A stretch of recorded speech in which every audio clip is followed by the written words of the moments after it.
tardes a todos.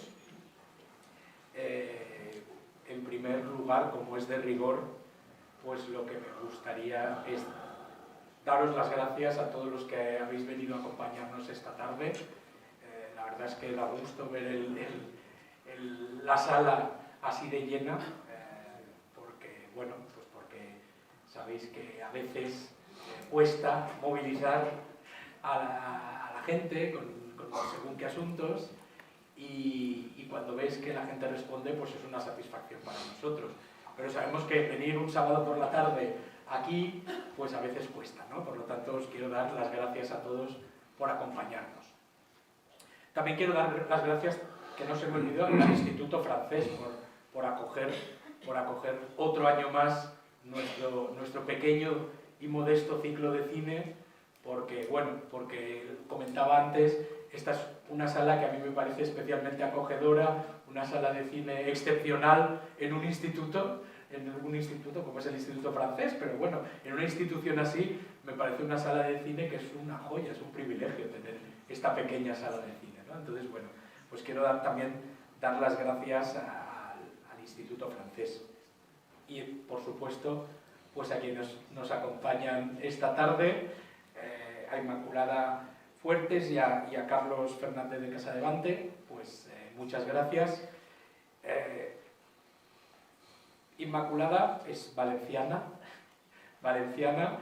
He estado hoy haciendo los deberes, que trabaja en el sector sanitario, pero yo, sobre todo, para mí trabajas ayudando a personas. Esa es la gran cuestión, ¿no? Trabajas ayudando a personas en el sector sanitario, muy bien, pero ayudando a personas, ¿no? Y eres escritora.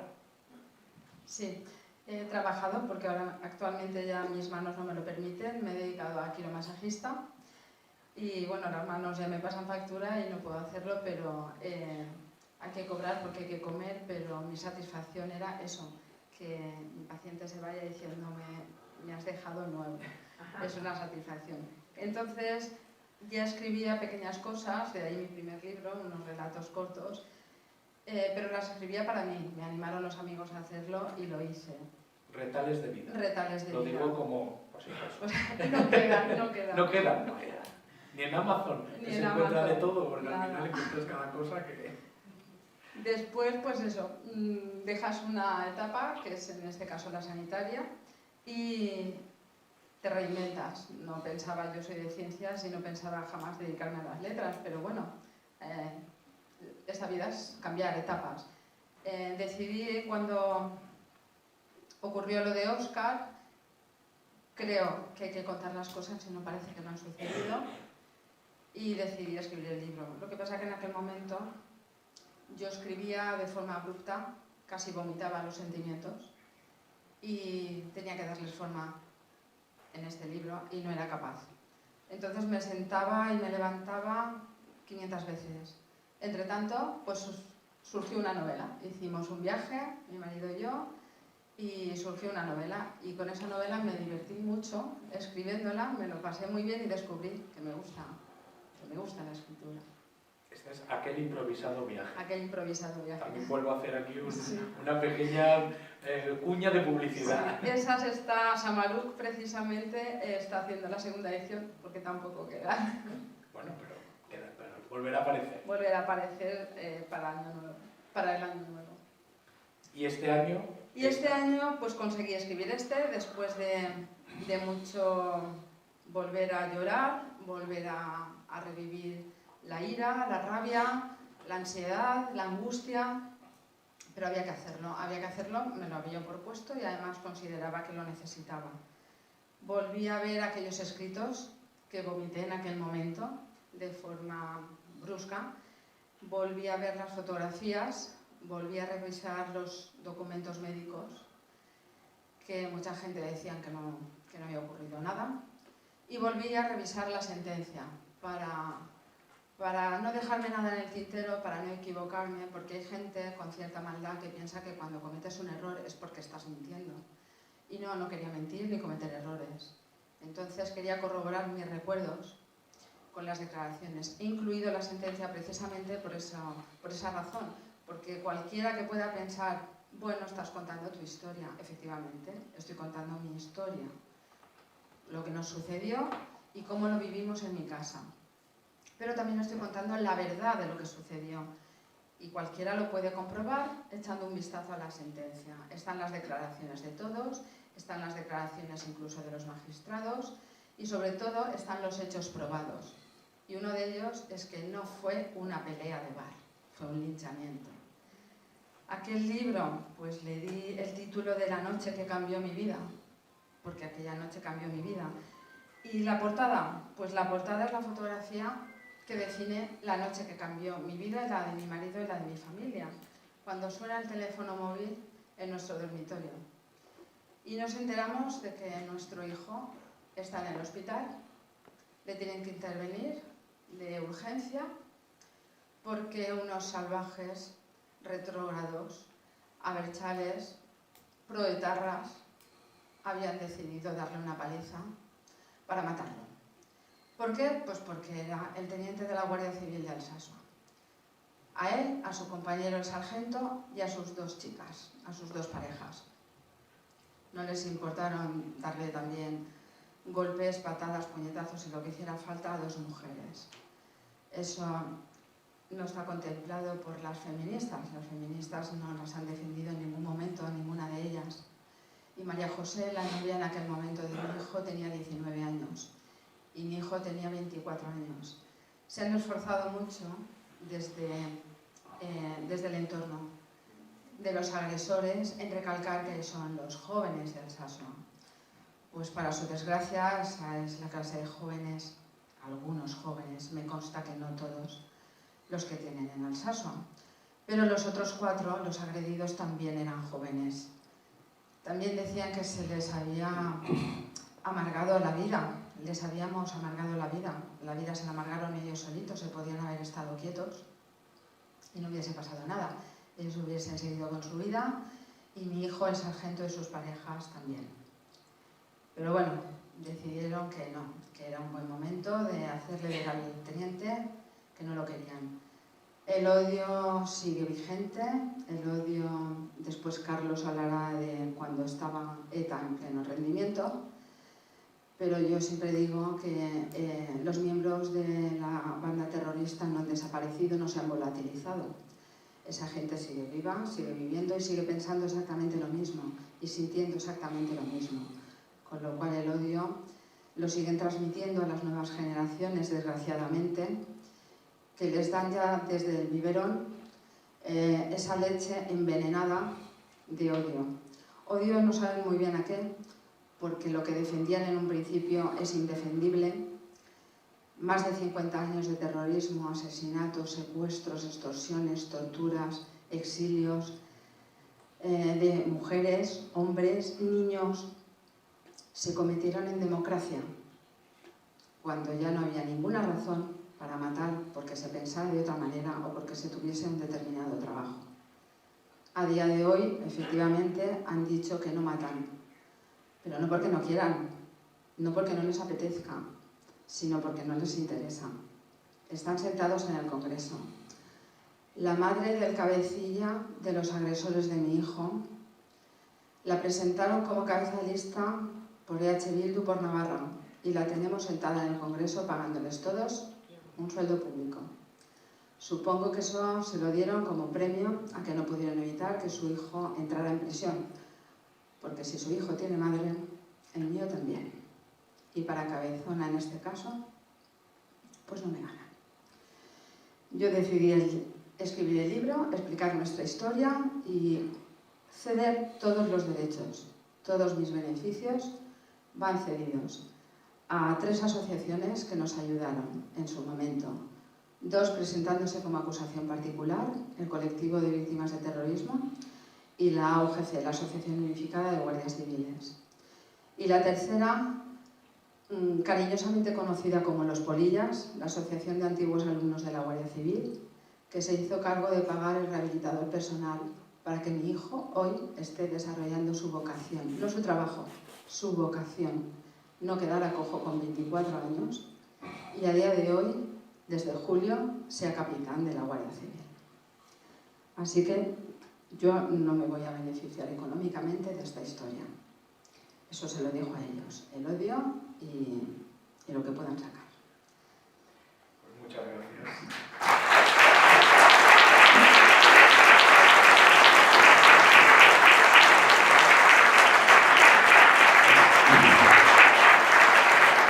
Bueno, nos acompaña también esta tarde, aparte de Inmaculada Fuentes, que pues, ya nos se ha autopresentado mejor que nadie, Carlos Fernández de Casadevante. Él es licenciado y doctor en Derecho, es catedrático de Derecho Internacional Público y Relaciones Internacionales en la Universidad Rey Juan Carlos. Y además titular de la cátedra Jean Monnet, del Derecho de la Unión Europea.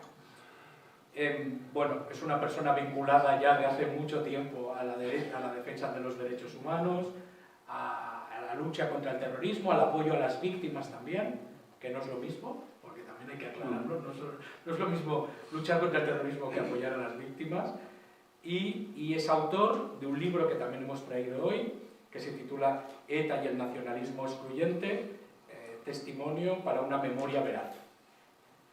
Bienvenido. Buenas tardes, gracias. En primer lugar, agradeceros el habernos invitado y vuestro trabajo, no solamente aquí en Cataluña, en Barcelona, sino también en el País Vasco y en Navarra, ¿no? Sois los únicos que organizáis algo en el País Vasco. En mi provincia, en Guipúzcoa, no hay nada. En la sociedad civil está muerta.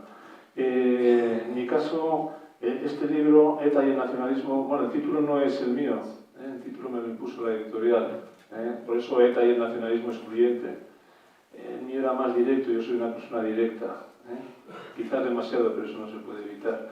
Mi título era Sucedió y hay responsables, testimonios para una memoria veraz, que me parece que refleja muy bien lo que yo quería decir, que sucedió, es decir, esto no es algo que sucedió deliberadamente, como lo digo en el libro, ¿no? No ha ocurrido por azar, sino deliberadamente, porque ha habido una ideología que lo ha querido y ha sacrificado a gran parte de la sociedad vasca y de otras partes de España, ¿no? Y testimonios para una memoria veraz, porque la memoria tiene que ser una memoria veraz. El nacionalismo vasco defiende la memoria compartida. Claro, les interesa una memoria compartida. ¿Cómo van a aceptar una memoria veraz, es decir, basada en hechos objetivos, que ponen de relieve que los asesinados, los extorsionados, los amenazados, los secuestrados, los desaparecidos, que hay 4, y los miles de desplazados, de 150.000, 100.000 y 200.000 personas, pues esos son, no puede aceptar que todo eso es producto de su ideología política. Entonces, claro, por eso quieren, y como están en el poder, por eso quieren imponer esa memoria compartida, ¿no? Lo que hablábamos antes, es una anomalía, ¿no? Es como si en Alemania fueran los nazis los que hicieran la memoria de lo sucedido durante el Holocausto y toda la Segunda Guerra Mundial. Es impensable, ¿verdad? Sin embargo, en el País Vasco eso es lo que ocurre. Es el poder el que quiere realizar esa memoria y que sea una memoria compartida, significa aceptada por los victimarios, ¿no? Bueno, por eso me cambiaron el título en la editorial y por lo menos conseguí que quedara la segunda parte, testimonios para una memoria veraz. Y dentro lo he dividido en 2 partes, una sucedió y la otra, testimonios para una memoria, y la otra sucedió y hay responsables.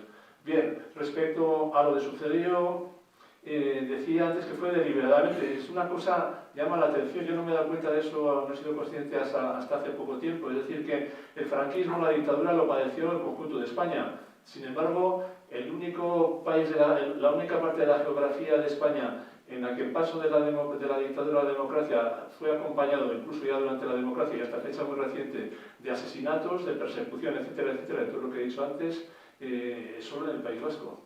Es decir, eso es una cosa para reflexionar. Y aquí cuando hablaba de una memoria veraz, decía Sofía, hay responsables, ¿no? Recordaba mientras escribía el libro, os acordaréis cuando el asesinato de Miguel Ángel Blanco, que hubo una reacción social inmensa y algunos salieron, muchos salieron con las manos blancas manchadas y decían, no son vascos, son terroristas.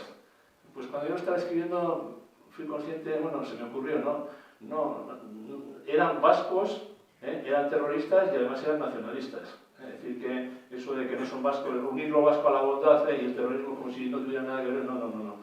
todos los terroristas, todos los que han ocasionado todo este daño, tienen una ideología determinada que es la nacionalista, el nacionalismo vasco, ¿no? Y eso es un hecho incontrovertible, ¿no?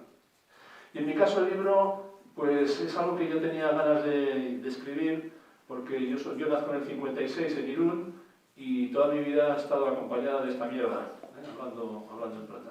En el 56, en el 68 asesinan a Melitón Manzanas en Irún, yo tenía 12 años, ese es mi primer recuerdo de todo esto. Recuerdo estando en la plaza de Urdaneli, ahí cerca del Ayuntamiento de San Sebastián, una tarde de agosto, silenciosa, no había nadie, bueno, llamativo también, en pleno agosto, un verano, y recuerdo, y todavía estoy viendo a la viuda en el coche, esperando para llevar el cuerpo al cementerio, la estoy viendo ahí llegando en el coche, ¿no?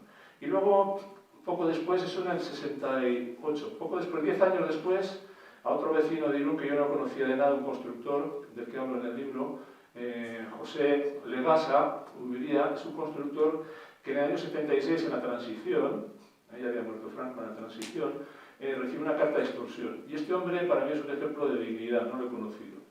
Pero siempre me ha resultado, es para mí siempre y me acompaña siempre como un ejemplo de dignidad, porque en el año 76, imaginaros, Francia, santuario de ETA, del terrorismo, este hombre recibe una carta de extorsión, el Estado no existía en el País Vasco, ¿y qué hace? Se va a Francia y lo denuncia a la gendarmería. Los gendarmes le dicen que van a acompañarle al lugar al que le han citado, en un bar de Bayona, pregunta por la persona con la que tenía que entrevistarse, se identifica a la otra persona, entonces la gendarmería los detiene, los gendarmes, y después de un juicio cumple 1 año de prisión. Bueno, pues este constructor, una vez que sale de la cárcel el etarra correspondiente, pues 2 años después, en el 78, en diciembre del 78, es asesinado en Irún, cuando iba a visitar una obra junto con su hermano. Su hermano le dispararon en la pierna. Bueno, yo este hombre no lo he conocido, sin embargo para mí es un ejemplo de dignidad, de coherencia. Alguno podrá pensar, pues sí que le salió bien la cosa, ¿no? Pues para mí siempre, y como el camino hacia el Estadio Gal, donde juega mi querido Real Unión de Irún, del que fui presidente, paso por ese sitio, siempre rezo por él, ¿no? Porque para mí es una persona que me acompaña, ¿no? Ya en el 78, otro vecino de Irún también fue asesinado, pero ya en el 80 me toca más de cerca, ¿no? Con mi padre. Con mi padre estaba en la mili, estaba en Madrid haciendo un servicio militar y me llama mi madre diciéndome: Carlos está amenazado a papá, ¿no? Bueno, yo soy el mayor de 6 hermanos. Tengo 5 hijos antes de que se me olvide, porque en otras charlas he dicho que tenía 6 hijos y mi mujer está delante. Solo tengo 5. Bien. Soy el mayor de 6 hermanos, entonces claro, eso supone, mi padre, ¿por qué? Bueno, la gente se pregunta, ¿y por qué han hecho esto? ¿Por qué a tu hijo, etcétera? No hay que preguntarle, ¿por qué? Esa ideología, mi padre era contable de la Cámara de Comercio, ¿no? En la carta de amenaza que le mandan, le acusan de ser funcionario del Estado, del Estado español, etcétera, etcétera. Bueno, y otra cosa, para que veáis cómo funcionaba esta gente, en la carta que le mandan a mi padre le dicen que le dan 20 días, 15 días para irse, o 20 días para irse de Irún si no quiere ser ejecutado, como hubiéramos querido hacer con su hermano. Mi tío era médico militar y a raíz de esta carta nos enteramos de que había sido amenazado. Como hubiésemos querido hacer, pero no pudimos, claro, ¿por qué no pudieron? Porque mi tío se murió de un infarto. Entonces nosotros, al recibir la carta a mi padre, su mujer, que no sabía nada, ni mis primos que no sabían nada, pues se enteraron que su padre había sido amenazado. Yo me imagino a mi tío, mi pobre tío, ya mayor, pues por las calles de Irún de noche, yendo a su casa, pensando que en cualquier momento podía ser asesinado, ¿no? Bueno, pues entonces mi padre empieza un periplo, yo peleo, porque quedan 3 meses de mili para que me lo abrevien, para poder ir a sustituirle a él en la Cámara de Comercio, que es lo que hacíamos. Mi padre va a Galicia, donde vivían unas hermanas de mi madre, de las tías, y aguanta ahí unos días. Pero claro, 6 hijos, 50 y tantos años, imposible, ¿no? Tiene la sensación de desarraigo que debía de tener. Bueno, pues se acerca a Bilbao, donde vivía mi abuela, su suegra, ahí está también unos pocos días, y al final, y de allí se va a San Sebastián, al piso donde íbamos a vivir mi mujer y yo cuando nos casáramos, en el piso de mi suegro. Ahí aguanta unos pocos días y se vuelve a ir a su casa y no vuelve a salir de allí, se encierra allí y no vuelve a salir hasta el día de mi boda, nuestra boda, el 1 de agosto. Bien, entonces ¿qué hacíamos nosotros? Le sustituíamos en la Cámara de Comercio, le llevábamos el trabajo a casa y así funcionaba, ¿no? Bueno, es el año 80, pero es que en diciembre de ese mismo año ETA mata a uno que había sido profesor nuestro en la Facultad de Derecho de San Sebastián, a Juan de Dios Doval, 32 años, 3 hijos. De la UCD, era de la UCD, que esto también, esta película es de esa época, de este asesinato de Ibarra es de esa época, la UCD que fue exterminada en el País Vasco, en un caso de exterminio, no dejaron a ninguno. Y aquí estaba reflexionando sobre esta película que la vimos en Pamplona y que a mí me dejó el estómago encogido. Ese es uno de los casos, por ejemplo, de impunes, de los más de 350 casos de impunidad. Bueno, pero este además es impune porque está beneficiado por la amnistía encubierta, por la amnistía encubierta. Bueno, no, porque hoy he estado mirando, este es asesinado en junio y en octubre la ley de amnistía, por tanto, nada. Es que luego hubo más amnistías encubiertas, las de toda la incorporación de la ETA político-militar, esos llegaban, se insertaron en la sociedad, pero sin cumplir ninguna pena, ¿no? Es decir, la impunidad como otro de los ejemplos, ¿no? Y luego ya me tocó en la universidad, no sé si me estoy enrollando, ¿tienes otro plan? Y luego ya me tocó en la universidad, ¿no? Es la época de la socialización del sufrimiento, ¿no? Como nuestros presos sufren en la cárcel, también la sociedad tiene que sufrir. Y es cuando empiezan a amenazar a políticos, asesinan a Gregorio Ordóñez, empiezan a amenazar a periodistas, jueces y también a profesores, ¿no? Ya empieza pues mi calvario particular, o soy objeto del amor desaforado de la criatura de los jóvenes, de ese brazo político de ETA, ¿no? de esa organización. Abertzales, patriotas, fíjate, son patriotas. Y este en concreto a mí, bueno, entonces el primer día, el primer regalo que tienen, el primer detalle que tienen conmigo es una diana. La diana pone casa de debate carcelero porque yo iba con el lazo azul, y que el lazo azul, que sabéis, fue un símbolo de reacción para protestar contra los secuestros y exigir la liberación, ¿no? Y además era una forma de A, que es la palabra en vasco, askatasuna, libertad, o askatu, liberación, y que les dolió mucho, ¿no? Yo en ese día no estaba en la facultad, me hicieron la pintada en el muro del despacho. Estaba en Francia dando clase y al volver, pues un alumno, Borja Semper, que es de Irún y que era concejal en aquella época del Partido Popular en Irún, me dijo: Carlos, me solidarizo contigo. Le digo: ¿por qué? Pues porque te han hecho una idea. Mi mujer sí la había visto, y se había encargado, porque mi mujer es profesora en la Facultad de Derecho de San Sebastián, en penal, y se encargó de pedir que la limpiaran, y cuando llegué ya estaba todo limpio. No pasó nada. Sí hubo un testigo, que fue la señora de la limpieza, que fue correspondientemente catequizada para decirle para que supiera que si había visto algo se atuvieran las consecuencias, por lo cual pues no había visto nada. Poco después, otra segunda muestra de amor, un anónimo. Yo cuando vi sobre la intuición, tengo buena intuición, dije esto, y lo mismo. Me tachaban de españolista, grave delito, me tachaban de españolista y me combinaban a que me fuera de ahí, de Euskadi, si no mi familia y yo nos atuviéramos a las consecuencias. Bueno, no hice caso. Mi mujer no me decía nada, pero ella miraba debajo del coche, cuando arrancaba el coche tenía sus miedos, no me decía nada. Tercera muestra de amor, esta ya un poco más intensa, un paquete con los cables sueltos. Yo no estaba allá, estaba de baja, porque mi madre estaba con cáncer, yo tenía mucho frío en la universidad, era presidente de Real Unión y íbamos a bajar a tercera, o sea, tenía la tormenta perfecta. Y estaba de baja, entonces mi mujer recibió el sobre, notó, ella sospechaba siempre que alguna vez podía llegar algo, notó como un despertador y avisó a la policía autónoma, a la chacha. Y acordonaron el pasillo, miraron, abrieron el paquete y en efecto era un paquete explosivo con los cables sueltos que no hubiera explosionado. Pero les dijo: por favor, sean prudentes, no digan nada. Bueno, vale, haremos lo que podamos. Telediario de las 3, profesor de la Facultad de Derecho de San Sebastián, recibe un paquete de tal. Entonces me llama mi jefe, que estaba catedrático en la Complutense, y me dice: Carlos, ¿ese eres tú? No, le digo: sí. Pues tienes que salir de allí. Y dice: bueno, ya le dije, pues ya no me opuse. Porque me lo había propuesto 3 veces. Y dije: vale. Entonces yo tuve la suerte de que me pude ir. ¿Por qué? Pues porque se estaba creando, por varios motivos.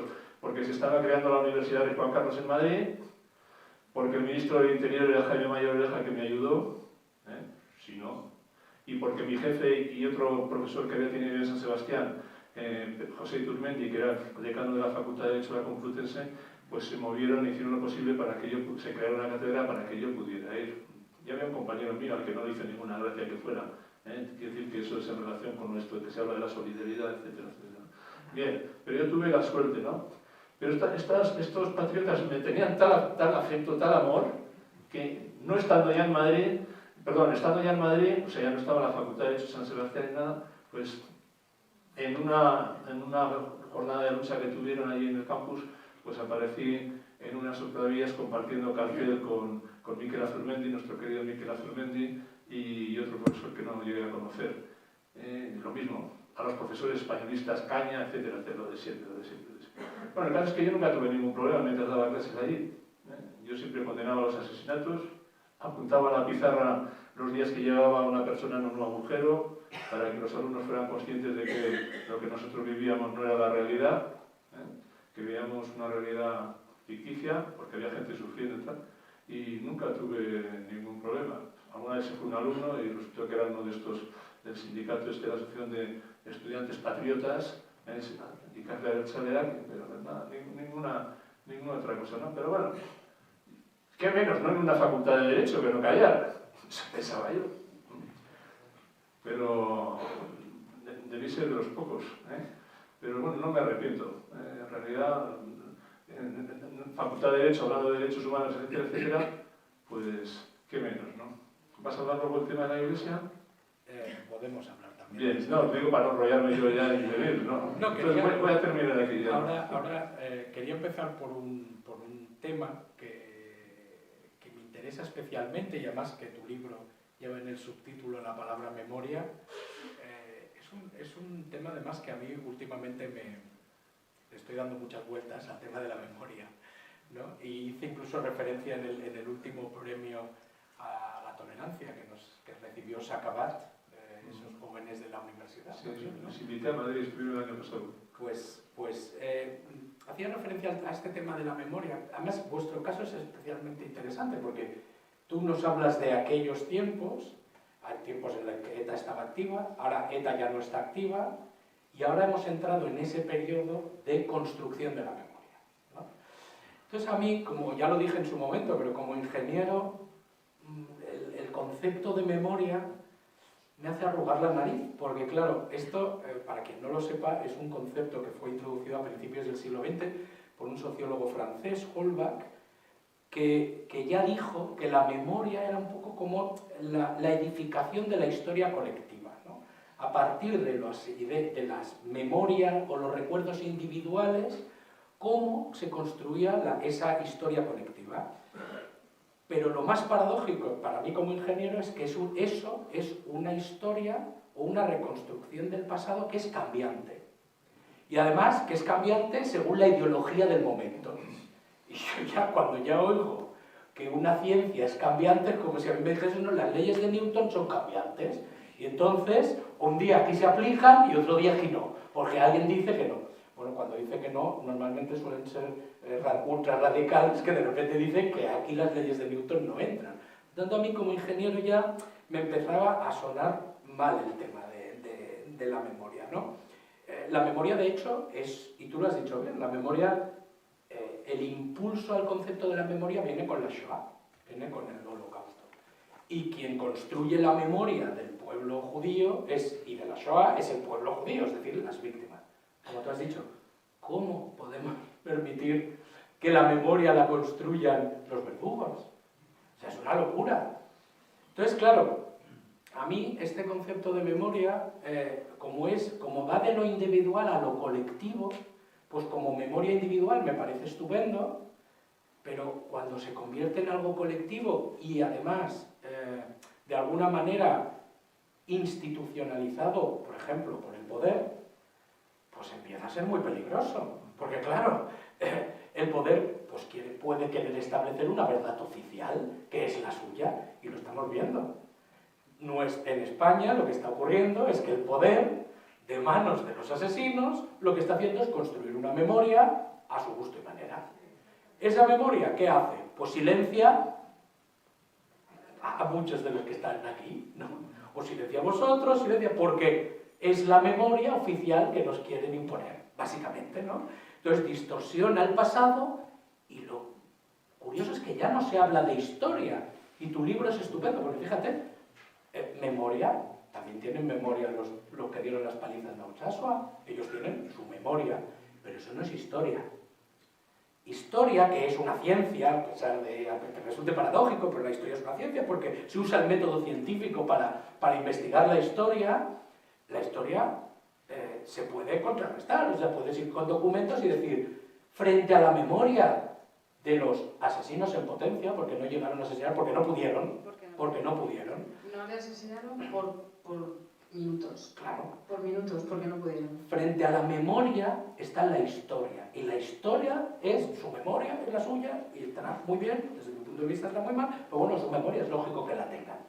Pero frente a la memoria está la historia, y ahí están los documentos, y la historia es una sentencia judicial establecida por una institución de las tres grandes instituciones del Estado, que es el Poder Judicial, separación de poderes y por lo tanto el Estado democrático, que establece lo que es la historia. Entonces a mí su memoria, pues perdonen la expresión, pero me la repapinfla. Su memoria, pues que se la guarden para ellos. Pero lo que nos interesa es la historia. Y lo malo, no sé cómo lo veis vosotros, y aquí os lanzo la pregunta, ¿cómo estáis viendo esta construcción de la memoria? Porque lo que está pasando, a lo que estamos asistiendo es a la construcción de una memoria muy particular. Estoy de acuerdo contigo, estamos asistiendo a algo que en mi opinión es muy peligroso, que es tapar la historia que no les gusta y construir una diferente. Yo en el libro precisamente digo esto y cuento esta historia diciendo que lo que ha pasado y no se puede cambiar. La historia solo es una y por mucho que tú quieras cambiarla y te la inventes y la pongas a tu gusto, no cambió. Lo que sucedió, sucedió y solo sucedió de una manera. En este caso me voy a centrar en la memoria que ellos quieren, en la parte que nos ocupa, que ellos quieren tapar, hacer desaparecer, blanquear, que es que ETA no existió. O sea, más de 50 años de terrorismo no existió, casi, ahora mismo me quedan casi 1000 víctimas asesinadas y no ha ocurrido, por no hablar de los miles y miles que hay de heridos, de exiliados que se han tenido que ir y de amenazados. O sea, vamos a obviarlo, eso no ha pasado, ¿no? Tenemos que olvidarlo, ser generosos. Ser generosos. Es que me repatea que me diga que tengo que ser generosa. ¿Por qué tengo que ser generosa? Que sean generosos ellos. Son los primeros que tienen que haber sido generosos para que todos pudiésemos vivir en paz. Es verdad que vivimos una guerra, claro que sí, pero la vivimos todos. Es verdad que vivimos una dictadura, claro que sí, la vivimos todos. Y aquella no la olvidamos. Aquella la tenemos que recordar. Y que está muy bien que se respete a los asesinados por un lado y por el otro. ¿Y estos qué? Estos no cuentan porque estos son mucho más actuales. Esto no podemos consentir que no se conozcan. Y lo que me preocupa es que hay mucha gente joven que no sabe lo que era ETA, que no sabe quién era Miguel Ángel Blanco, Gregorio Ordóñez, o los muchos que asesinaron, conocidos, ya no te digo anónimos, porque encima de la mesa la Guardia Civil puso la mayoría de los muertos. La mayoría de los asesinatos fueron de guardias civiles. Luego policías, jueces, políticos, pero la mayoría fueron guardias civiles y además escondidos, enterrándolos a escondidas. Los curas, que luego dice que hablará de la iglesia, los curas se negaban a hacer los entierros. Los entierros ni siquiera los llevaban a la iglesia, en los garajes de los cuarteles, deprisa, de noche y a escondidas. Y eso lo tenemos que olvidar y ser generosos. Encima te tenías que avergonzar, encima te tenías que escuchar, él algo habrá hecho. Y los hijos de esos guardias civiles, su pecado que era ser guardia civil, vivir en el cuartel, o ir en el coche con su padre a la hora de recogerlo del colegio. Esa memoria tiene que persistir y esa memoria nos encargaremos, si nos dejan, porque yo todavía tengo dudas de que nos dejen, nos encargaremos de mantenerla viva. Sí.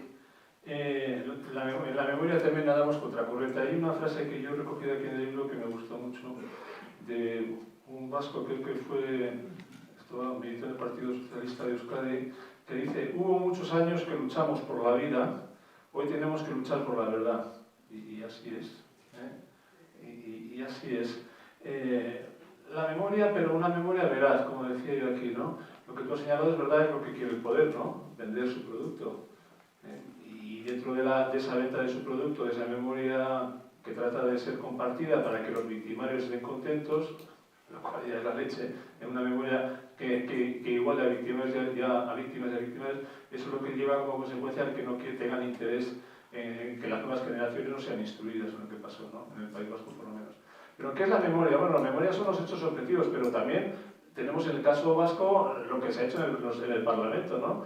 Por ejemplo, hay un párrafo del preámbulo de la Ley Vasca de Víctimas que es de 2008, que yo creo que hoy, 2022, no sería posible. No habría consenso para incluir esto en una ley en el Parlamento Vasco, y yo creo que incluso ni en el Parlamento Español.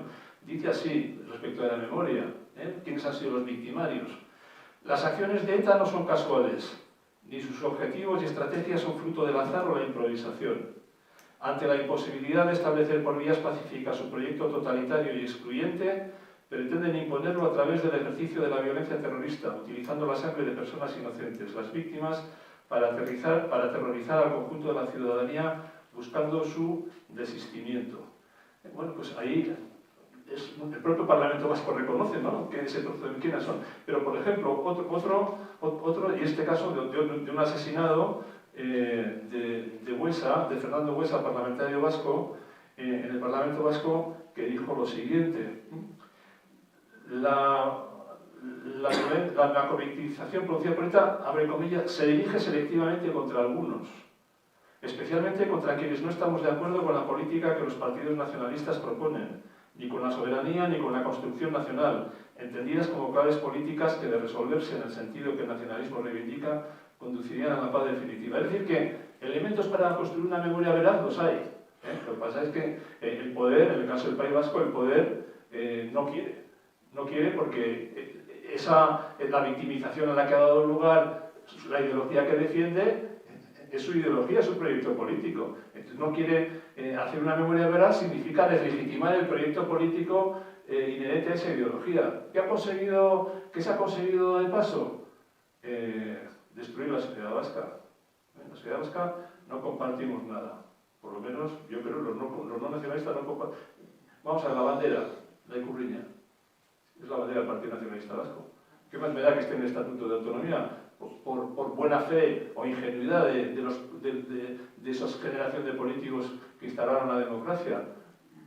El himno de la Comunidad Autónoma Vasca, que no lo sabe nadie, se titula Himno a la etnia vasca. ¿Cómo sería la letra? Que el primer lehendakari Aguirre, bueno, en la República le quitó la letra. ¿Cómo sería? El escudo. Si os fijáis en el escudo de la Comunidad Autónoma Vasca, hay una parte abajo que son unas rayas. Hasta ahí tenemos que dar la nota. ¿Por qué son esas rayas? Porque ahí estaba el escudo de Navarra, que el Tribunal Constitucional dijo que era inconstitucional, que eso era otra comunidad autónoma. Día de la Comunidad Autónoma, tampoco tenemos, no tenemos.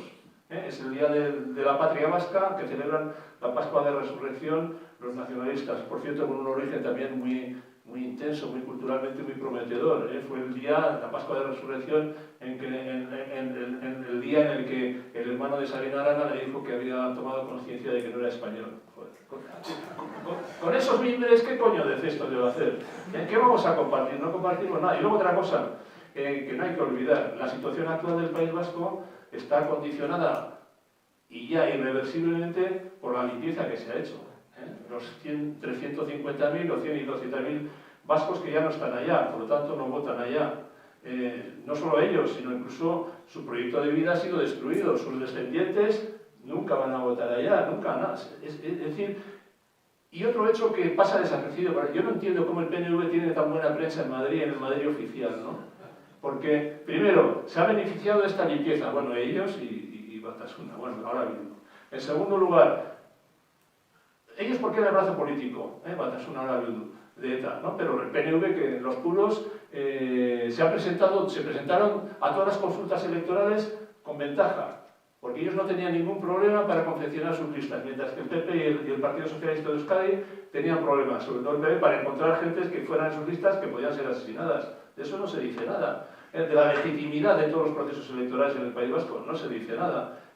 Y encima, oye, y ahora con la ley de memoria histórica, que parece ser que uno de los objetivos es captar votantes. Bien, captar votantes, pues en el caso vasco, bueno, esto sería otra guinda al pastel, porque en el caso vasco esto ya se da. El Estatuto Vasco, en el artículo 7.2, permite a los vascos que tuvieron una última vecindad administrativa en el País Vasco y que están fuera de España, les permite votar en el País Vasco. Sin embargo, a los ciudadanos vascos que fueron amenazados y que se tuvieron que ir del País Vasco, a esos 150, 100.000, entre 100.000 y 200.000 no tienen posibilidad, nunca se ha querido restaurar en el voto, en el derecho de voto, aunque sería solo una restauración, una reparación moral, porque una vez que te has ido, no es mi caso, porque yo he sido empadronado allí, nunca me desempadroné. No sirve de nada, pero nunca me desempadroné, por lo menos para que quede constancia de que no todo el monte es orégano. Bien, pero quiero decir que si el Estado hubiera querido reparar a toda esta gente que se fue, tampoco hubiera tenido un resultado práctico, porque la gente, los que se han ido ya están instalados en otra comunidad autónoma, están arraigados, han creado raíces, sus hijos también, es decir, que no tendría ninguna consecuencia política. Sin embargo, el Estado tampoco no ha hecho nada por ello. En resumen, una memoria, una cosa es que el poder quiere hacer una memoria como que le satisfaga, y otra cosa es que debamos seguir de la corriente. Yo creo que los que estamos aquí nos caracterizamos por no seguir la corriente al poder, ¿no? Así nos va. Pero es mejor tener esta satisfacción que tener la otra, que es cuando somos encantadores para el poder, ¿no? O sea, la memoria es una memoria veraz, tiene que ser veraz, hechos objetivos, para eso están las hemerotecas, para eso están las actas del Parlamento Vasco, las actas del Parlamento Español, donde están las declaraciones que han hecho unos y otros, y ahí quedan retratados todos, ¿no? Por supuesto. No sé si querías decir algo. No, es que es así, lo hablábamos antes, ¿no? También hablamos antes de la charla pues del tema de la sensación que nos ha dejado en este momento de construcción de esta memoria perversa, porque es una memoria perversa en realidad lo que se está haciendo, cuando esa sensación que nos hacen sentir, ¿no? De cuando tú dices, no, pero es que esto no fue así, entonces te has convertido en un distorsionador de la realidad, ¿no? Y vas en contra de esa corriente que nos está llevando a un punto muy determinado en donde, pues eso, ¿no? En donde los terroristas pues parece que no fueron, en donde tal, bueno, todo este juego perverso en el que nos han metido y sobre todo, ¿no? Pues eso, ¿no? El no poder hablar demasiado alto porque te conviertes en una persona que no quiere la paz. De hecho, antes mencionabas Patria, ¿no? La serie del libro de Aramuru, en el que a ella se lo dicen, a la mujer, a Miren, creo que se llamaba el personaje, le dice, no, es que tú, Jorín, es que tú vienes aquí a provocar, ¿no? Sí, cuando bueno, tú reivindicas, oiga, pero es que yo he vivido esto. a todos los que disentimos nos llaman, dicen que criminalizamos, ¿no? Claro. Tampoco ha habido tanta variedad, tanta variación. Pero en el fondo no hay nada nuevo. Es decir, si ese tipo de personas que tú mencionas, que tú describes, ese tipo de personas no son ciudadanos, un ciudadano es otra cosa. Si cuando ocurrían estas cosas, cuando había atentados, cuando había secuestros, no se movían, pues ahora que no lo hay, ¿para qué se van a mover? Sí, Pues es lo mismo, ¿no? Entonces, pues con los que no van a poder son con los que siempre hemos disentido. Y ya tenemos una edad en la que yo por lo menos no pienso rendir, ¿no? A estas alturas de la vida. Y sobre todo siendo de un club que me da tan pocas alegrías. Estoy bastante entrenado al sufrimiento. Bueno, hablamos antes que esto, al fin y al cabo, lo de allí y lo de aquí, salvando las distancias. A mí no me gusta comparar porque es incomparable, por supuesto, pero lo de allí y lo de aquí se ha nutrido por la gran zona gris. Toda esa gente, ¿no? Todo ese cúmulo de ciudadanos que, bueno, que ellos miran para otro lado, no provoques, no hables. Bueno, al final aquí también nos encontramos eso ahora, ¿no? Ahora está muy tranquilo, ¿no? Ahora la nueva memoria es eso, ¿no? Pero salvo el terrorismo yo no veo grandes diferencias, La imposición es la misma, la falta de libertad es la misma, la persecución es la misma. Tienes toda la razón, pero me cuesta personalmente comparar las situaciones en cuanto, gracias a Dios, aquí no ha habido muertos sobre la mesa. Pero da igual, tienes razón, en el fondo la situación de imposición totalitaria es exactamente la misma. Y el rodillo totalitario que devastó el País Vasco y lo dejó como está hoy, y estoy de acuerdo contigo, yo también creo que es una sociedad... Y el proyecto político es el mismo. El proyecto es el mismo, o sea, efectivamente. Yo tengo que decir que en el País Vasco efectivamente a los guardias civiles nos asesinaban y a los policías. En Cataluña no han asesinado, pero la persecución, el mal mirar, el insultarte y a partir de que hicieron el 1O, el llamar a tus hijos en el colegio, decir que estoy... Bueno, sí, pero ETA, no. Estoy hablando de ETA. Pero ETA, hemos dicho que ETA asesinó en Cataluña, pero el independentismo catalán también asesinó, es cierto, pero no al nivel, el número de personas, es indiscutible. Tienes razón que el independentismo catalán también ha asesinado, pero el fenómeno terrorista pues no es en ese sentido comparable en números. Por supuesto, en ferocidad y en nivel de maldad es exactamente comparable. Es igual, da igual que al final tienes razón, que maten a 5, a 10 o que maten a 800, bueno, al final el proyecto totalitario es el mismo. Me disculpo porque tienes razón, José, que es verdad que aquí también se asesinó gente. Lo que decía es, me cuesta comparar el fenómeno a nivel numérico, ¿no? Pero bueno, es que en el fondo, en esencia es lo mismo. Allí y aquí nos quieren asesinar, si no físicamente, civilmente. Da igual. Lo que pretenden es un asesinato civil. Por lo tanto, no nos eliminarán físicamente. Pero si nos eliminan como ciudadanos, pues nos eliminan igualmente al final, ¿no? ¿A qué nos empujan? Pues a unos, desgraciadamente, los empujaron a la tumba y a otros, pues pretenden empujarnos al exilio, al silencio, al callar y al siguana. De hecho, como decía antes, en el País Vasco no hay asociaciones de este tipo. Y en Guipúzcoa no hay ningún movimiento civil, ninguna sociedad civil. Claro, eso es una sociedad, la guipuzcoana, donde dominada totalmente la hegemonía del nacionalismo es total, ¿no? Entonces, pues claro, las voces como la mía no existen. Bueno, incluso menos críticas que la mía tampoco. Bueno, no existen, no son dadas a conocer. No se existen. Yo me estaba refiriendo al acoso que sufrimos, en este caso yo hablo por los guardias civiles y sus familias, el acoso que ha habido y últimamente muchísimo más, y más evidente y más claro. Y a raíz del 1O más todavía estar enfrente de las casas cuarteles con ollas, con sartenes, para que se vayan en plan aquelarre total, que eso a día de hoy esté sucediendo es intolerable y que se tolere es una vergüenza, porque si eso se hace contra cualquier otro colectivo, y no quiero nombrar ninguno, para no decir, es que comparas con... No comparo con nadie. Cualquier otro colectivo no se toleraría. Sería xenofobia, homofobia, lo que tú quieras. Sin embargo, contra la Guardia Civil o la Policía Nacional o los chanchas, mossos, me da igual, o las Fuerzas Armadas, se puede hacer lo que quiera con patente de acoso, no pasa nada. Se les puede insultar, se les puede acosar a ellos, a sus hijos en sus casas y se consienten. No lo entiendo. Eso solamente pasa en este país. Porque en cualquier otro país, si se va contra las Fuerzas Armadas, si se va contra la policía o si se va contra la bandera, tienen su pena. Y aquí no es que no la tengan ni se consiente, es que encima estamos reformando leyes para que lo que es delito deje de ser delito y se puedan cometer esos delitos de forma legal. Y eso es increíble, increíble. Yo jamás pensé que esto... Además, no pensé que en democracia una sola persona tuviera ese poder. No pensé que eso pudiera suceder.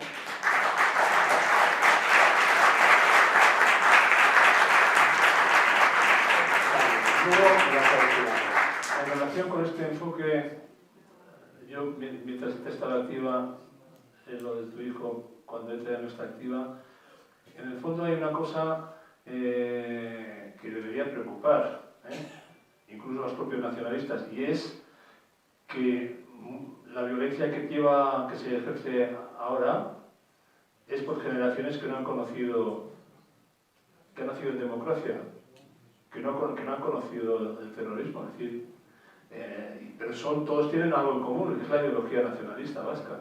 Es decir, que ahí hay un problema serio. Y el problema es más serio todavía porque resulta que empieza a haber miles de jóvenes que están más a la izquierda que Bildu todavía, o sea, más radicales que Bildu. Con lo cual, pues eso son todas las consecuencias de no querer tener una memoria veraz, de no querer instruir a las nuevas generaciones en lo que sucede, ¿no? Y bueno, cuando las cosas se hacen mal, la historia se puede repetir. Y eso debería hacer reflexionar a toda esta gente. Desgraciadamente hay un grupo de disidentes que Sí, ya sí. llama a los etarras traidores porque no siguen asesinando. Sí, Y estarían dispuestos a volver a coger las armas. Y a Otegi le llaman también Traidor. traidor. Sí, Bueno, sí, aquí sí. también llaman traidor a Junqueras, todos se llaman traidores entre ellos. Aquí a ver quién es más puro, claro. Pero esa gente está dispuesta a coger las armas y volver a asesinar. Y luego otra cosa, en España a mí me llama la atención, somos un país, no sé, a lo mejor es que en algún pasaje del Génesis se me ha pasado, pero yo creo que en el Génesis debe estar escrito que en España ha sido una democracia ya desde la creación. Porque no entiendo cómo es posible que a las generaciones posteriores, bueno, que han nacido en la época democrática, no se les instruya lo que es la democracia. Yo pregunto a mis alumnos en Madrid, oye, y les digo, pero vosotros qué pensáis, que este es el estado natural del ser humano. Exacto.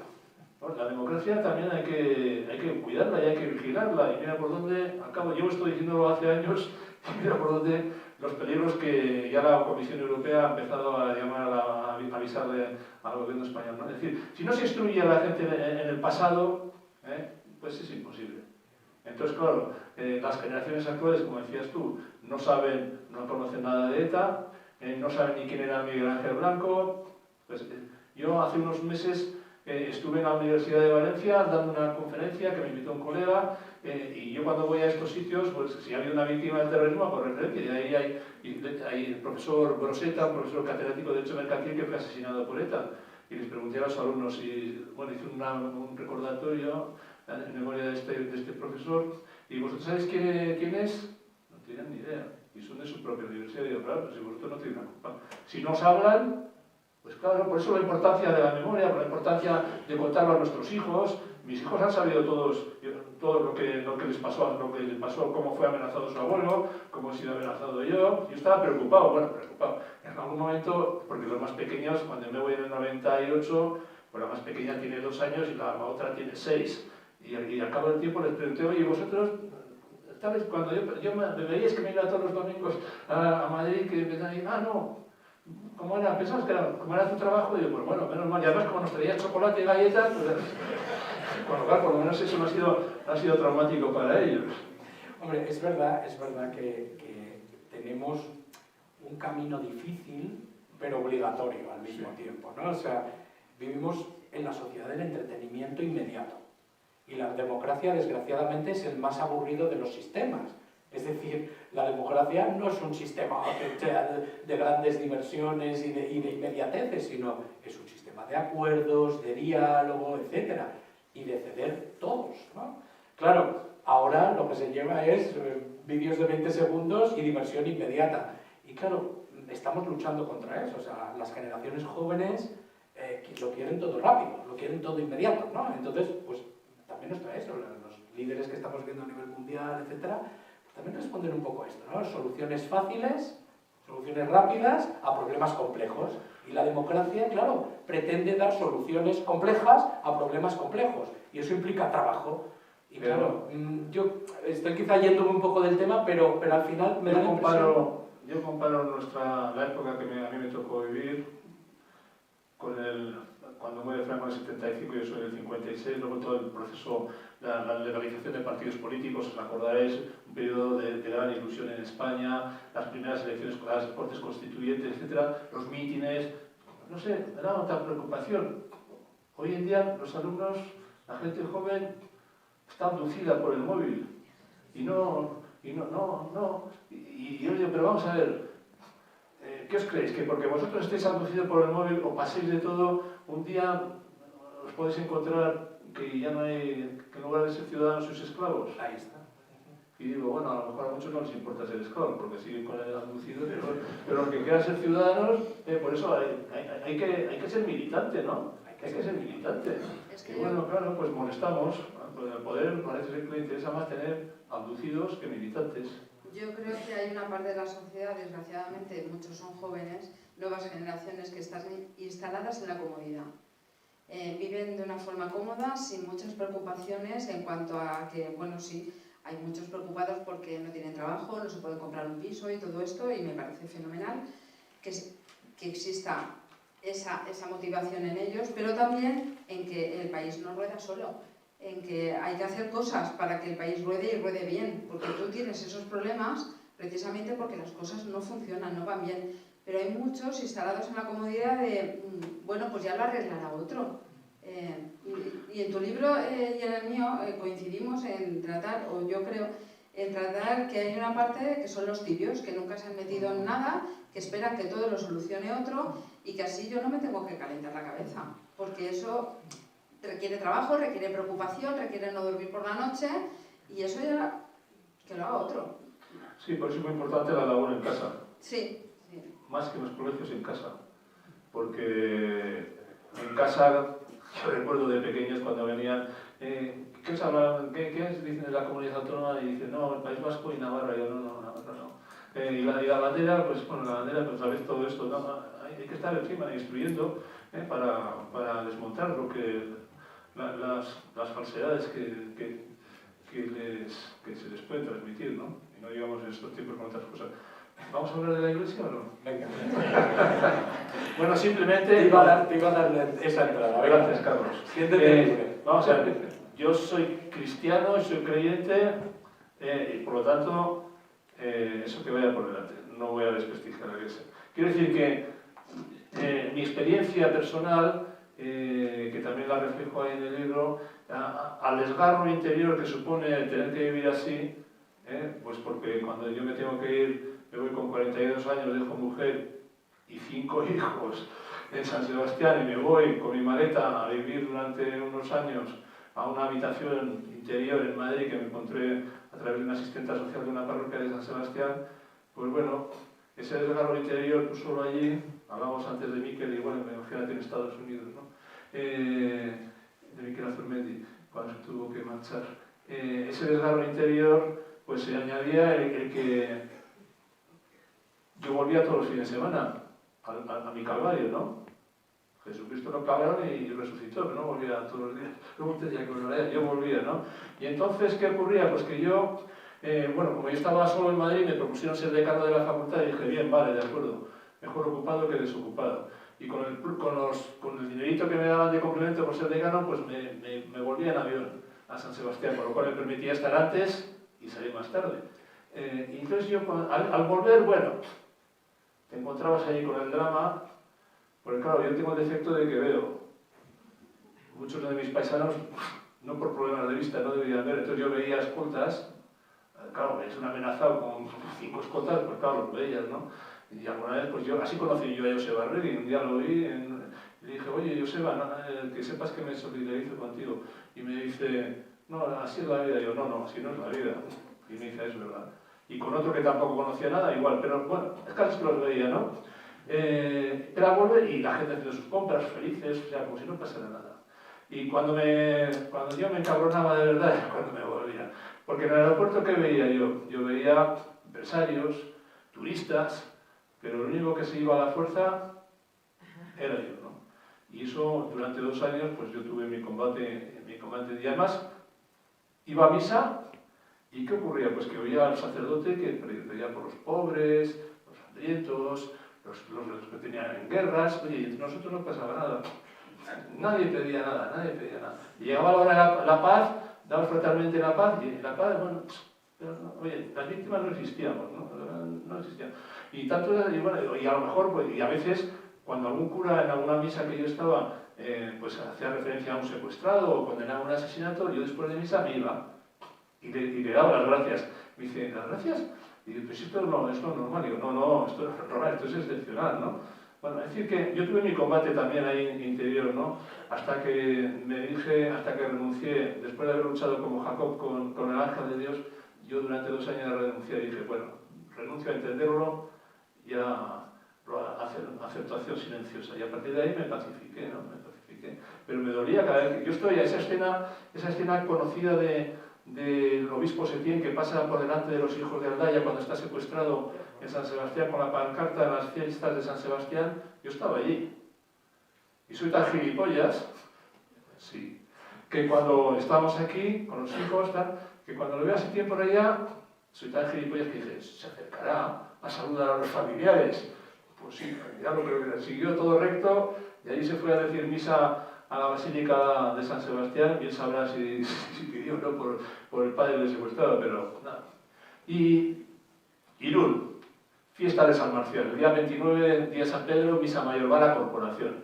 Y yo, como soy así, pues se me ilumina la cabeza y le llamo al párroco. Le digo, oiga, hoy misa mayor va a tener ahí a la corporación con los escutas, ¿no podría decir algo? Dice, no es el día. Le digo, vale, me voy a ir a la misa con tan mala fortuna para él que me lo vuelvo a encontrar. Digo, soy yo. Y dice, no, le digo, pero hoy va a hacer una colecta de Cáritas, ¿no? Dice, sí, pero los pobres no solamente son los materiales, también los espirituales, los espíritus. Dice, sí, es verdad, pero no es el día. Nunca fue el día. ¿Pero qué pasa? Que yo era el único que veía ahí en la misa, delante de toda la corporación municipal y unos 20 escoltas. Era el único que le suscitaba algo eso, porque los demás, oye, estaban en misa igual que yo, ¿no? Y luego celebran las fiestas igual que yo, pero yo debería ser el único que lo veía. Bueno, pues... Y todo esto no cambia hasta que llega... Bueno, cuando la Iglesia, no existe la Iglesia vasca, la Iglesia es universal. Existe la Iglesia local, de la diócesis de San Sebastián, de Pamplona, etc. Bueno, el caso es que, ¿cuándo cambia esto?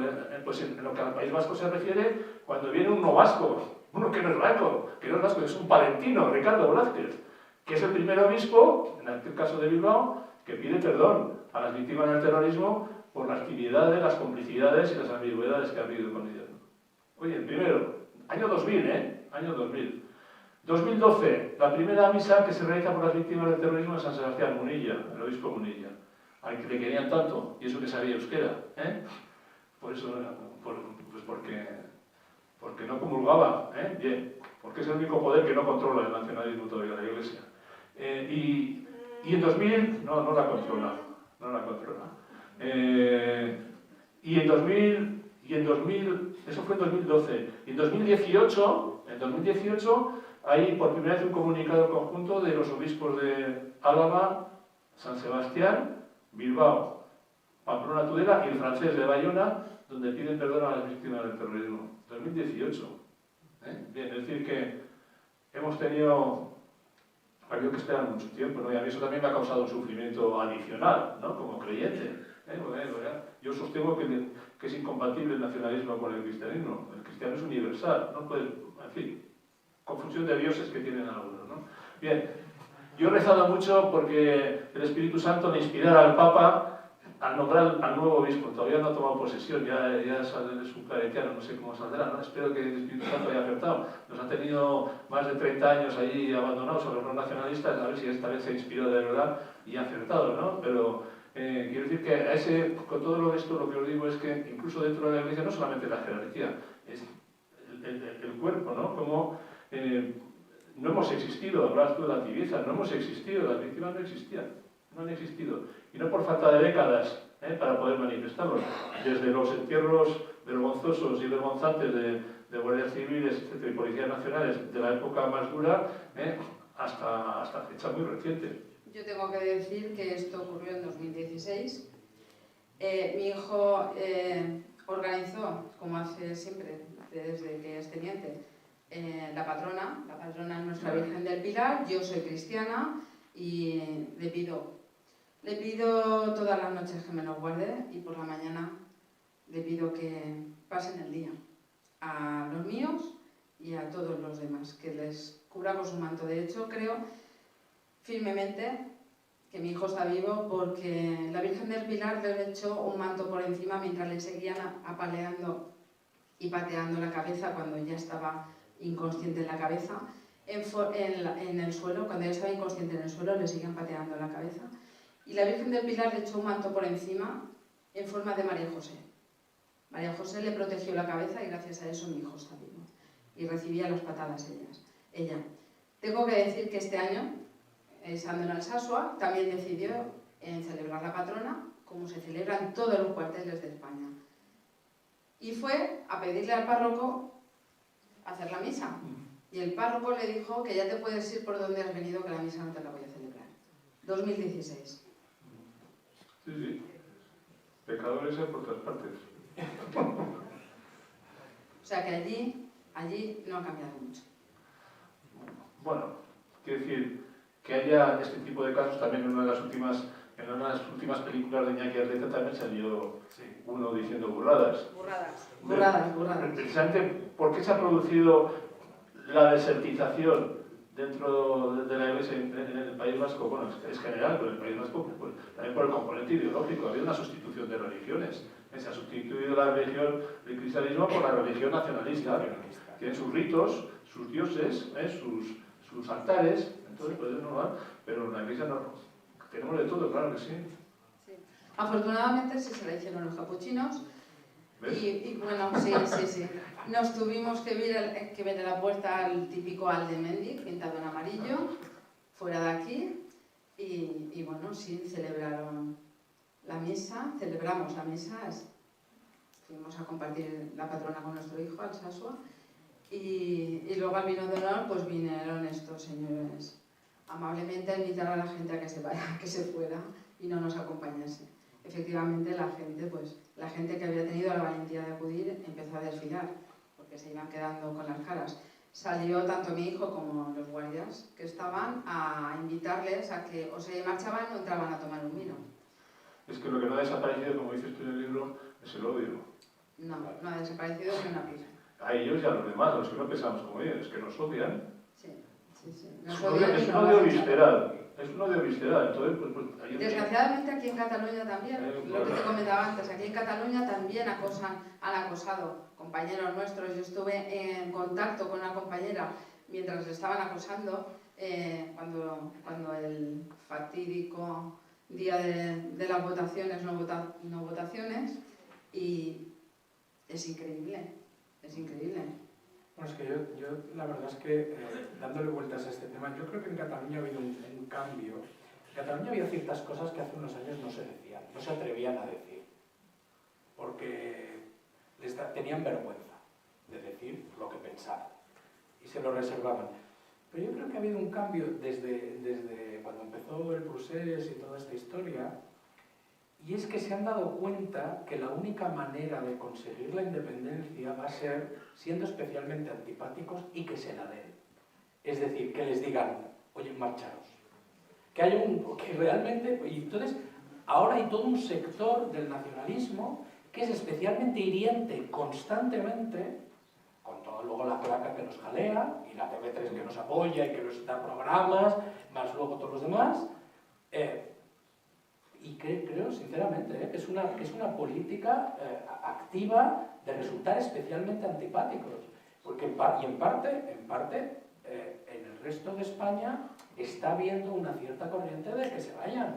Y ya está, y que nos dejen en paz, si no quieren estar, que se marchen, ¿no? Y es un triunfo del nacionalismo eso, de este nacionalismo. Pero yo no estoy de acuerdo en que sea un triunfo, es un fracaso absoluto. Porque los de arriba saben perfectamente que están calentando a los de abajo, que se creen sus mentiras, que se creen que pueden vivir de forma independiente, pero los de arriba son plenamente conscientes de que eso es imposible, de que ellos con independencia no podrían vivir. ¿Pero qué pasa?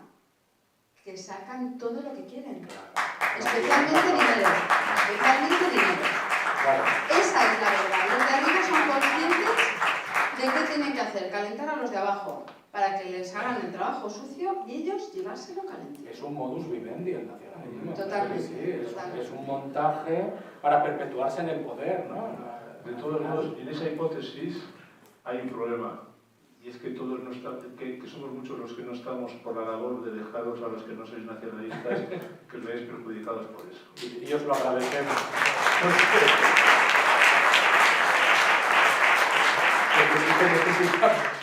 Como vosotros en su momento, ¿no? O sí, en su momento y ahora, porque en realidad lo que pasa es que ahora nos hemos igualado, en cierto modo, ¿no? Vivimos aquí en esta especie de matrix del nacionalismo que nos dice, no, aquí todo va bien y aquí no pasa nada, pero las cosas siguen estando igual o peor. Sí. Pero no, nos dicen, no provoquéis, no digáis. Lo vemos en la tele constantemente. Bueno, nos lo dice el ínclito Sánchez, ¿no? Nos está diciendo constantemente, fíjate cómo se ha pacificado Cataluña, lo bien que está todo. El País Vasco. Y el País Vasco, claro. Si lo tienes todo. A ver, mira, vamos a abrir ahora, como tenemos ahora 20 minutillos antes de acabar, si os parece, vamos a abrir un turno de preguntas, comentarios. Lo que sí os pediré para dar cabida al máximo número de gente que quiera hacer comentarios o preguntas es que no os extendáis en exceso, ¿vale? A lo mejor me pondré serio en algún determinado momento, si uno se excede, ¿vale? Con toda la educación del mundo, pero es para que podamos hablar todos los que quieran, ¿vale? Ahí sí, hay José por ahí y aquí también. Yo quería... Bueno, vale. Vale, pues bueno, primero que... José, Buenas tardes. preséntate porque así a todos te conocen. Me llamo José Vargas y soy presidente de la Asociación Catalana de Víctimas del Terrorismo, de aquí de Cataluña. A ver, yo lo que quería puntualizar antes cuando ha comentado de aquellos curas que no querían decir misa en el País Vasco por las víctimas, aquí en Barcelona también los hemos tenido, porque yo, en una iglesia que hay al lado del monumento que hay en Barcelona a las víctimas del terrorismo, en Río de Janeiro, Meridiana, hay una iglesia muy cerca. Y en una ocasión yo fui a ese párroco, que no sé si sigue siendo párroco porque no he vuelto a ir a esa iglesia, le dije que por favor, a ver si podía hacer una misa, después del acto que hacíamos en el monumento, de hacer una misa por las víctimas del terrorismo. Y me dijo así, no. ¿Y por qué, padre? No. Entonces, al segundo lo cogí, me di media vuelta y me marché. Entonces, no solamente ha pasado en el País Vasco y en Navarra, sino que también ha pasado aquí en Cataluña, concretamente en Barcelona. Sí, solo quería decir eso. Hay aquí otro. Hola, buenas tardes. Me llamo Antonio Barrio. Quería, cogiendo el hilo que ha dicho Carlos, de los 150 o 200.000 vascos que tuvieron que salir por piernas, ¿creéis que hay alguna cifra calculada en Cataluña de la gente que también haya tenido que salir? Recuerdo que hace 30 años o así, o 40, en el año 1980 aproximadamente, hubo el famoso caso de los 2.300 maestros que salieron en aquel momento ya. Hubo el manifiesto de los manifiesto que salieron. Lo que pasa es que sí hay un número que se conoce bastante bien, que es que cuando se publica la primera ley lingüística, bla, bla, bla, salen 14.000 profesores de Cataluña, lo cual es una clarísima limpieza del sistema para sacarse, como diría Ibarretxe, no era Ibarretxe el otro que el de los Arzallus, sacarse los michelines. Él quería sacar, aquí pues hizo lo mismo, ¿no? Aquí se pone esta ley y lo que se hace es empujar a 14.000 maestros que se marchan de Cataluña, ¿no? Sí, solo era comparar porcentualmente si 150 o 200.000 representan prácticamente el 10% de la población o más, o el 15% de la población vasca, ¿qué porcentaje de catalanes han podido salir, o de gente que vivía en Cataluña, que hayan podido salir por culpa del nacionalismo que nos lleva 40 años? Bueno, eso si no lo sabemos, no lo sabemos.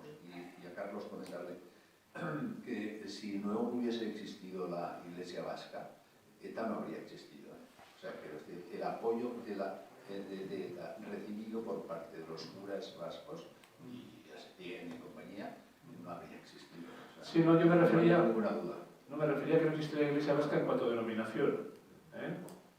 Existen las diócesis de las distintas de San Sebastián, de Bilbao y de Vitoria, pero vasca como tal no existe la Iglesia vasca, porque la Iglesia es universal, ¿no? Que es otro de las palabras que hablábamos, es todas las construcciones del nacionalismo, ¿no? La seducción de las palabras, ellos son hábiles. Bueno, el nacionalismo en general siempre ha sido hábil. Por eso hay que estar atento, me llevan hasta el contrario. Hay el libro este excepcional que es el ETI, de la lengua del Tercer Reich, de Otto Klemperer, que era un lingüista que lo que hace es analizar cómo el nazismo jugó con las palabras para darles un significado completamente contrario al que tenían originalmente, ¿no? Porque el nacionalismo siempre ha sido muy hábil en jugar con las palabras y lo hemos visto en el País Vasco y lo vemos aquí constantemente, ¿no? Pero eso lo estamos viendo todos los días. Los políticos se inventan un lenguaje, lo retuercen, lo pervierten para decir lo contrario de lo que significa. Es increíble. Sí, sí, por supuesto. No sé si hay alguna pregunta más por aquí. Antonio. Espera, que te acercan el micro.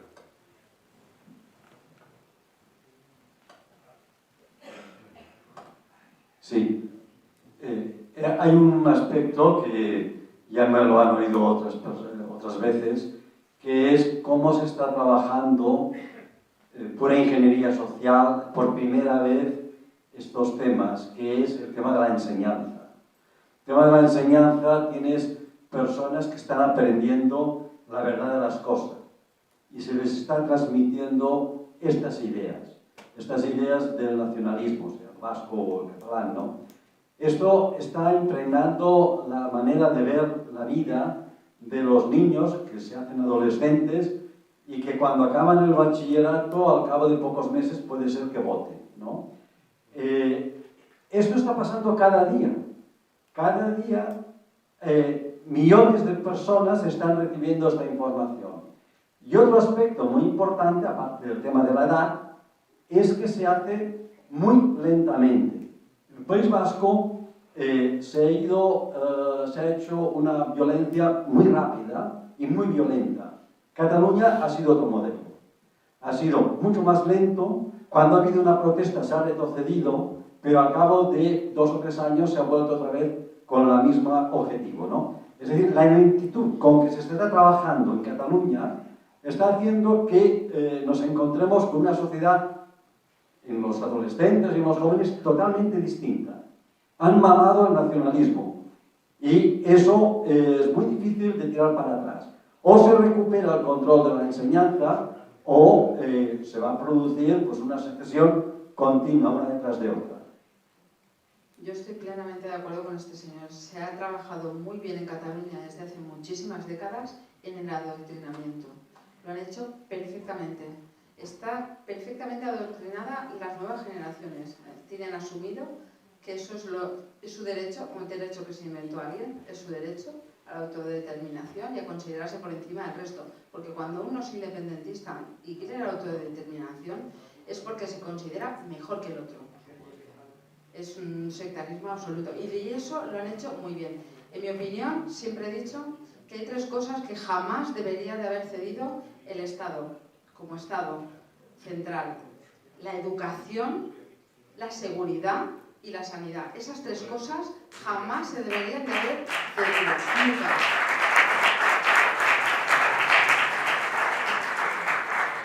Sí, estoy de acuerdo también con usted.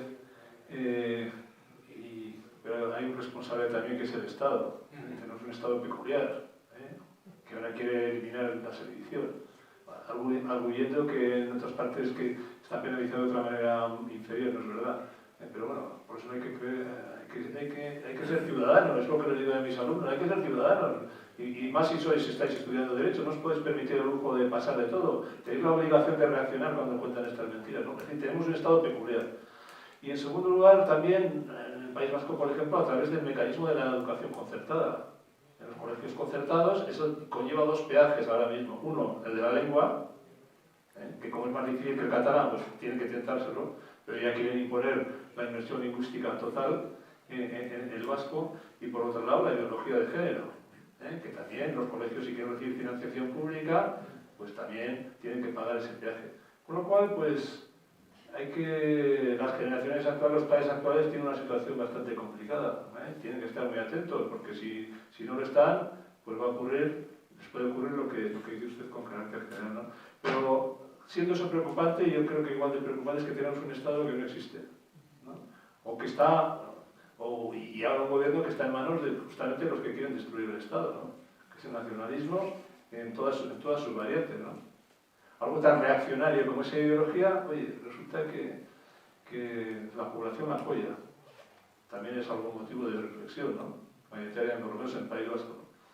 Pues bueno, sí, El motivo, nos tachan de reaccionarios a los demás y de criminalizadores, oye, y les parece lo más normal a la gente que votar una ideología que considera que al otro es inferior, ¿no? O que la lengua va por encima de las personas, ¿no? O una identidad que es inventada, ¿no? Porque yo tengo el problema que me considero vasco y español y mi doble identidad no me genera ningún problema. No serán los demás, no serán ellos, no son ellos, que además, no sé si estaréis de acuerdo, yo últimamente veo que la mayoría están amargados. Todos tienen cara amargada, parecen estreñidos. Bien, pues ese es el problema, me preocupa la falta del Estado, ¿no? Tenemos la ventaja de momento, bueno, la ventaja, tenemos la guarda de la Unión Europea que está por encima, pero cuando el propio Estado se autodestruye, pues ahí tenemos un problema serio. Yo, si os parece, porque tenemos que acabar ya, casi ya, yo quería que terminásemos con un mensaje positivo, a poder ser. Sé que me habéis dicho que es difícil, Yo, si queréis, os digo una anécdota muy microscópica de que me ha pasado hoy con mi hija Sofía, hablando al mediodía, que ella escogió filosofía, hacer filosofía, la escogió, y un poco más y no se la dan porque no había alumnos para escoger filosofía. No había suficientes para dar clase, al final, por suerte, no sé de dónde salieron los 8 en todo el curso, y al final le dan filosofía, pero está como muy entusiasmada. Y hoy me dice, al mediodía me dice, papá, dice, ayer aprendí el concepto, que yo no lo había oído nunca, pero me ha encantado, de zombie filosófico. Y digo, hostia, ¿y eso qué es? Dice, pues los zombies filosóficos son todos aquellos que creen que piensan, pero en realidad no piensan. Y digo, pues mira, digo, pues está lleno. Y dice, es verdad, papá, me he dado cuenta que está lleno. Hay mucha gente en clase que cree que piensan, pero luego los escuchas y no piensan nada. En realidad no. Y digo, bueno, claro, es que pensar es complicado. Entonces ya se ha puesto que es el mito de la caverna de Platón y no sé qué. Y yo pensaba, mira chica, qué gusto de oírte. Entonces, bueno, quiero lanzar ese mensaje positivo porque, Antonio, estoy contigo, que al final es verdad que la educación es muy difícil. Pero también estoy con que, o sea, nos lo pone difícil la educación en el colegio.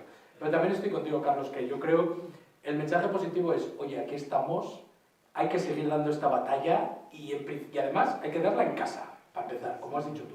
Yo creo que en casa no desfallecer es difícil, pero yo creo que, oye, todos tenemos ánimos, ¿no?, para seguir dando la batalla ahí. Por lo tanto, este es el mensaje positivo que lanzo. Yo creo que, oye, esta lucha vale la pena y va a seguir por nuestra parte, ¿no? Pues eso. Por mi parte también.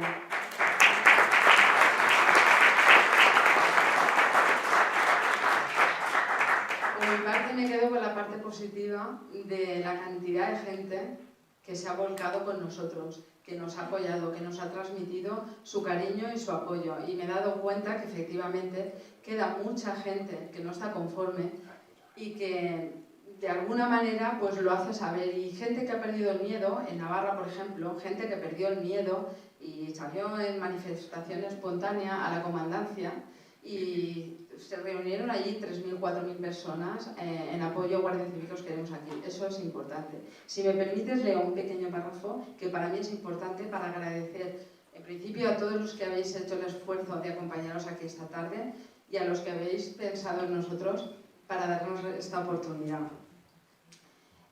Hoy me siento preparada. Creo que nunca se borrará de mi mente aquella fecha, aquella llamada, aquel viaje, aquel primer encuentro en el hospital, aquellos abrazos, aquellos llantos y también algunas risas. Las palabras de consuelo, las miradas en silencio, los dientes apretados y las manos entrelazadas con las suyas, las de él y las de los demás, las de mis hijos, las de mi marido, los hombros que se empaparon de lágrimas, los brazos que sostuvieron mi peso, las piernas que me acompañaron, las vidas que no nos olvidaron. Aquella fue la noche que cambió mi vida.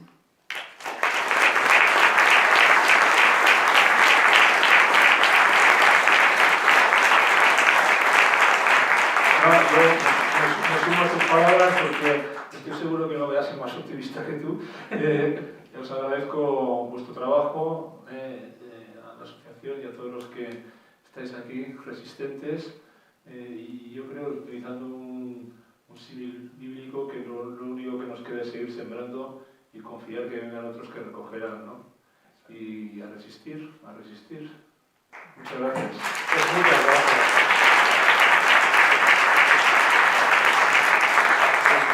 Muchas gracias a vosotros dos por habernos acompañado. Yo creo que ha sido un rato que aquí podríamos seguir y seguir.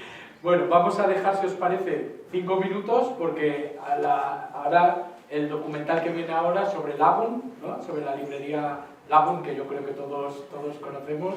Yo creo que es un documental que vale mucho la pena, pero dejamos 5 minutillos para, pues eso, por si alguien quiere salir a refrescarse o ir al baño, y luego ponemos inmediatamente la película, y con eso cerramos ya el ciclo aquí en Barcelona de este año. Muchas gracias a todos.